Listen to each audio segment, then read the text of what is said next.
All right, we're back. Area of circles again, but this time we are only looking at a portion of the circle.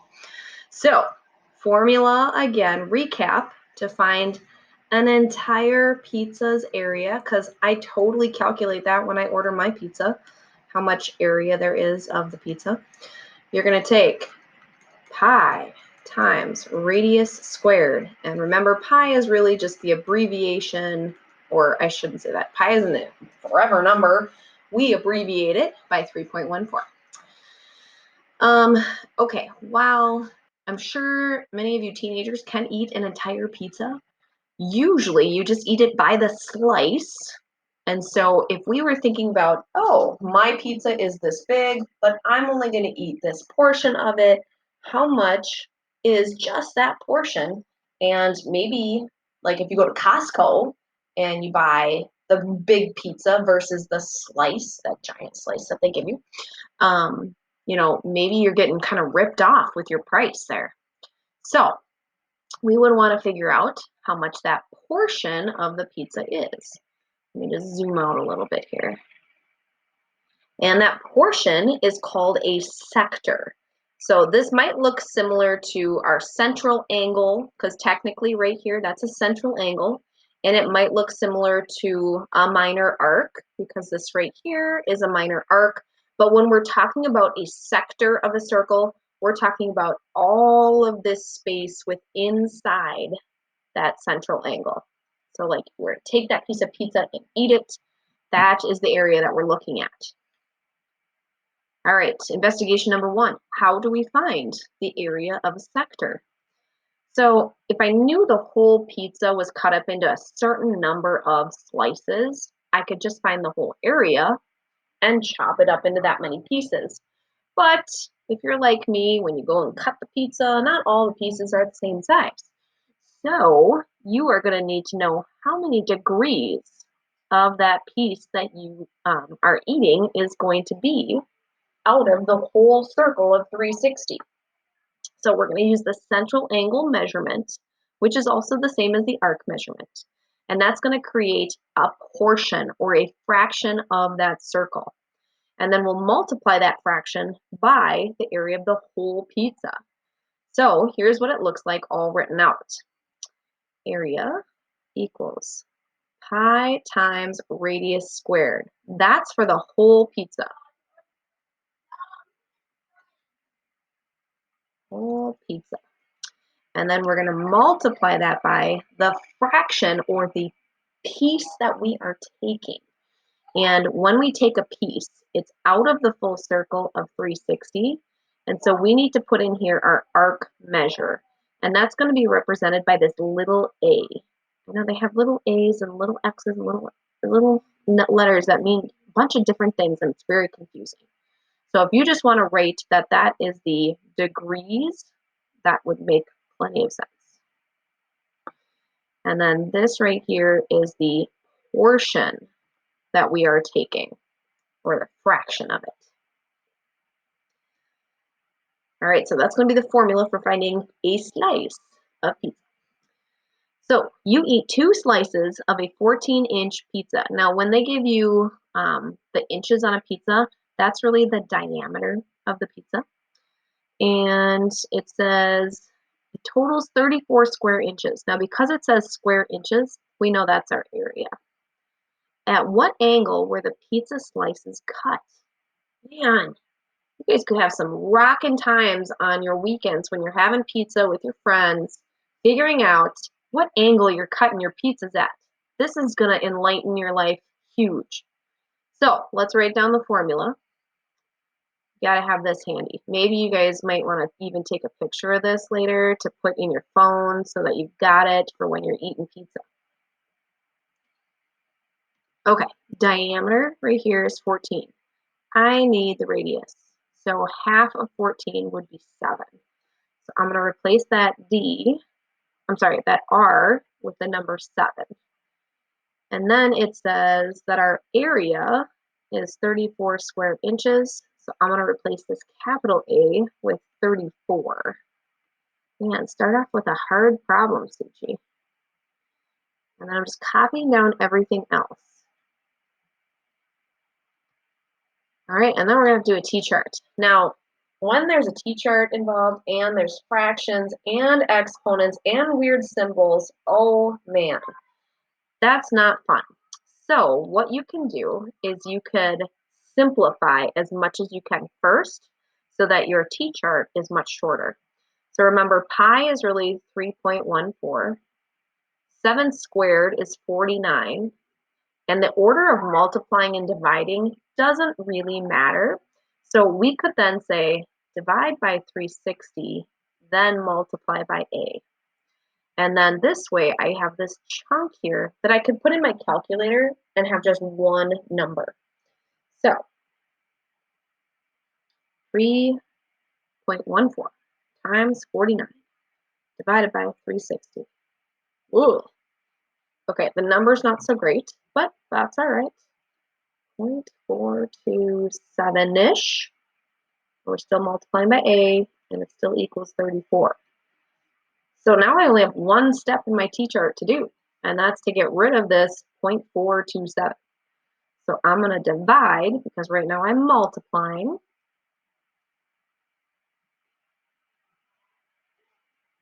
That will cancel, and I'm going to be left with my arc measure.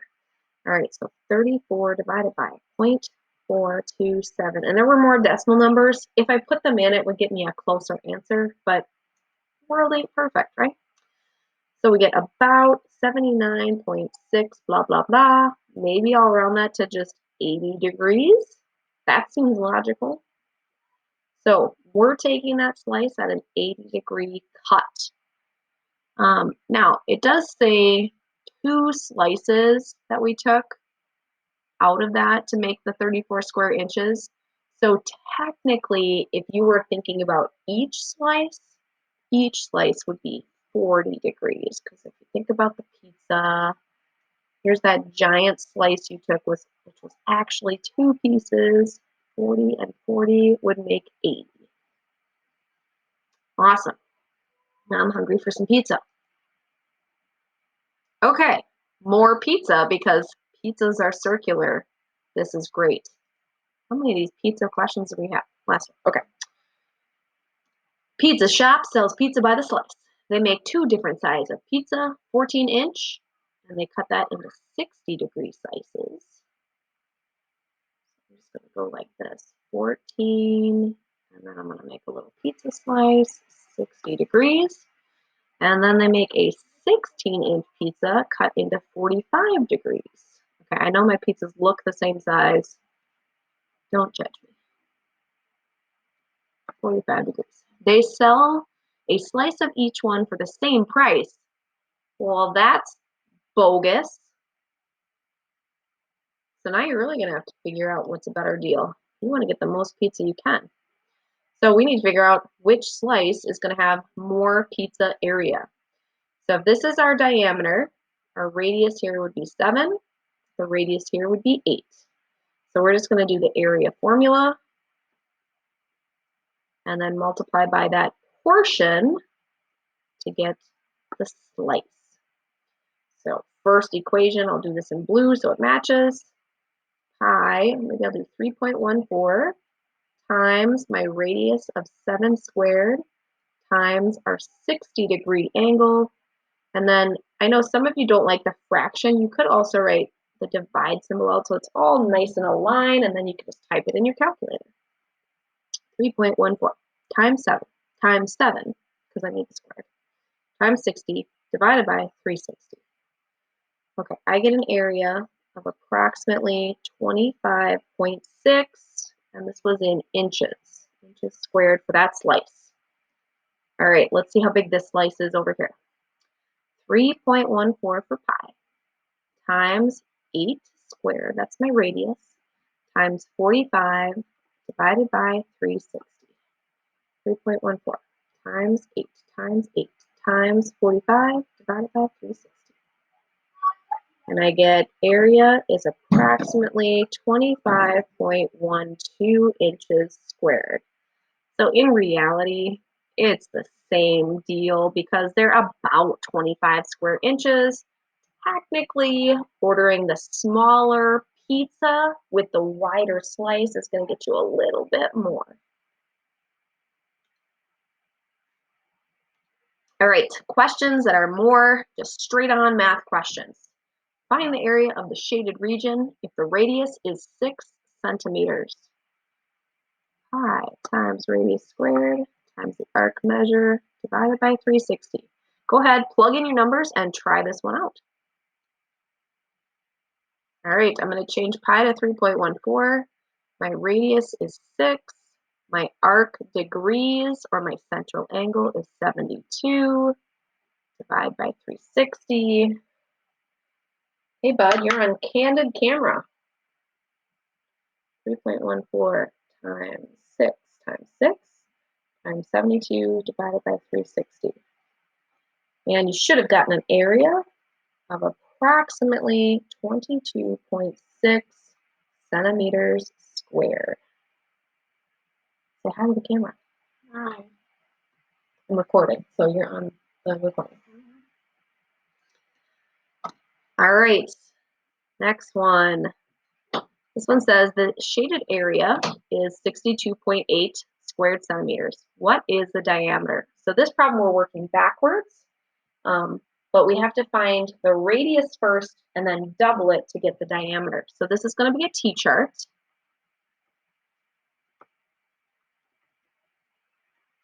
And in this problem, we're going to plug in that 62.8 in for A, and capital A, sorry, and 72 in for little a. And then you're going to do a T-chart to get rid of all the information until you get down to the radius. Once you get the radius, double it for the diameter. And go. All right, here is the correct answer. 62.8 equals 3.14 times, thank you, radius stays squared, times 72 degrees divided by 360. Now again, you can condense all of this stuff. That can be overwhelming. But since I did that on the last one, I'm going to do it step by step on this one. So just starting on the right-hand side and working towards the equals, which I'm just realizing in the camera that's backwards. All right, divide by 360. Opposite is times 360. 62.8 times 360. We get 22,608. And then that's gone. And I've got 3.14 times my radius squared times 72. All right, next up, get rid of the times 72, which means divide by 72. 72's disappear. 22,608 divided by 72 is 314. Hey, that works out really nice.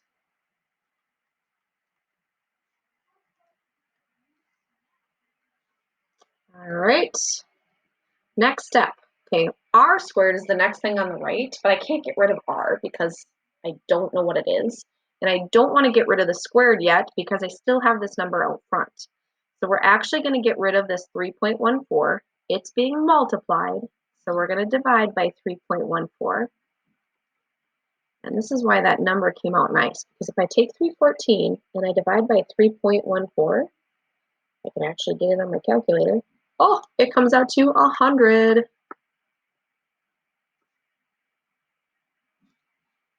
All right, now for our last step is getting rid of that exponent squared. Remember, opposite of squared is a square root.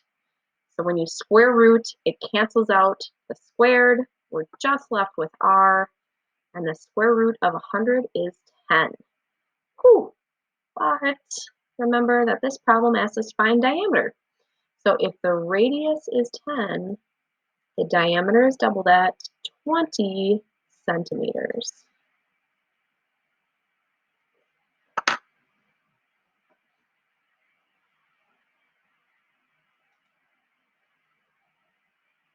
Ooh, look at this evil problem. It's giving us the shaded area, and we have to find the angle measurement. Those monsters. Luckily, it's our last one. All right, formula again. Always start with the formula.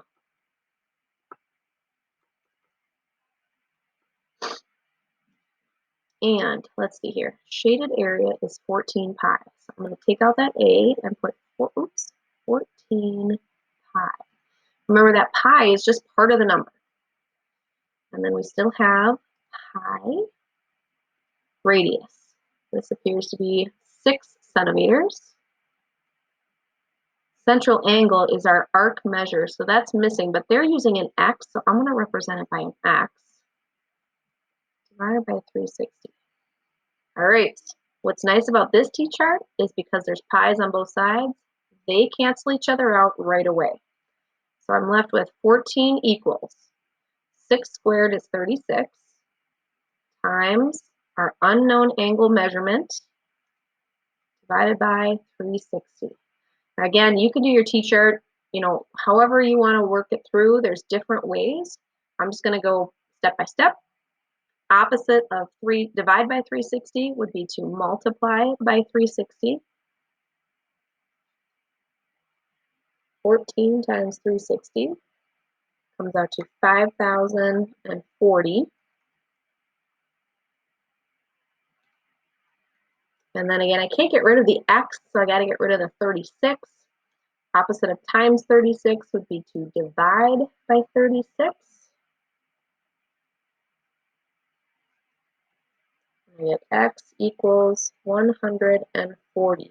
Now, if we look back up in the picture, x was a central angle, so that would be 140 degrees. Hooray, we survived. Thanks, everybody.